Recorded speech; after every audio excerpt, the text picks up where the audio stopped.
Line બોર fight, સિંહ ભૂંડની લડાઈ,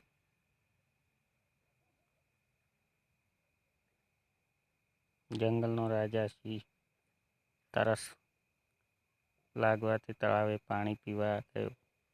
તે જ વખતે એક મહાકાય વિકરાળ ભૂંડ પણ ત્યાં પાણી પીવા આવ્યો. સિંહ તરત ભૂંડને પડકાર્યો, "એ, હું રાજા છું. પહેલાં હું પાણી પી લઉં, પછી તું પીજે." ભૂંડે કહ્યું, "એમ તો હું રાજા છું. હું પહેલાં પાણી પી લઉં, પછી તું પીજે."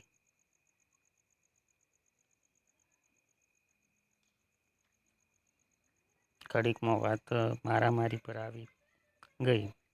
બેઉ બળિયા બાદશાહ સિંહની પાસે નહોર હતા, તો ભૂંડની પાસે દંતશૂળ હતા. સિંહમાં બળ હતું તો ભૂંડમાં તે ઓછું નહોતું. ઘડીમાં સિંહની જીત થતી લાગે તો ઘડીમાં ભૂંડની. વનના પ્રાણીઓ દૂર ઊભા ઊભા આ લડાઈ જોતા હતા. એવામાં કેટલાક ગીધ આકાશમાં ઉડતા દેખાયા. એક ગીધનું બચ્ચું કહે, "મને બહુ ભૂખ લાગી છે બાપા." ગીધ કહે, "હવે બહુ વાર નથી બેટા. હમણાં આ સિંહ મર્યો જાય પછી તને ફક્કડ મિજબાની મળશે." બચ્ચું કહે, "સિંહ તો બાપા જોરમાં લાગે છે, એ નહીં મરે." ગીધ કહે, "તો ભૂંડ મરશે. બે મોટા બાદશાહ છે એટલે બેમાંથી એક મરવાનો જ.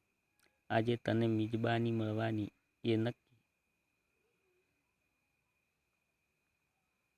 સિંહ આ સાંભળતો હતો તે વિચારમાં પડી ગયો.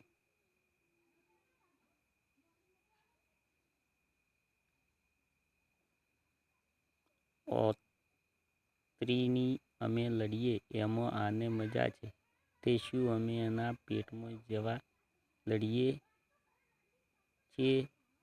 ભૂંડ પણ ગીધડાની વાતચીત સાંભળી હતી.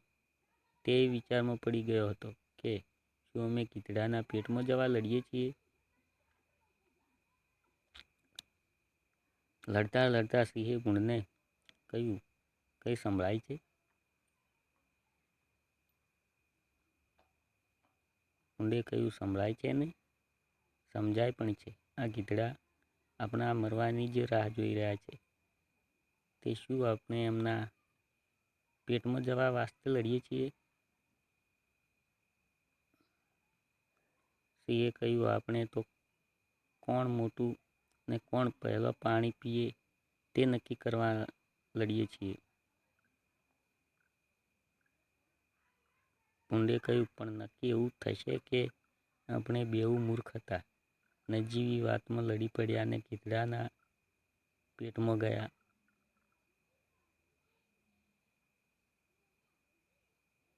સિંહે કહ્યું, "તો એવી રીતે લડી મરવા કરતાં આપણે સંપીને રહીએ તો કેમ? હું કહું છું કે તું પહેલું પાણી પી લે, પછી હું પીશ." ભૂંડે કહ્યું, "ના, તમે રાજા છો. પહેલાં તમે, પછી હું." સિંહે કહ્યું, "તો એમ કરીએ, બંને સાથે પાણી પીએ."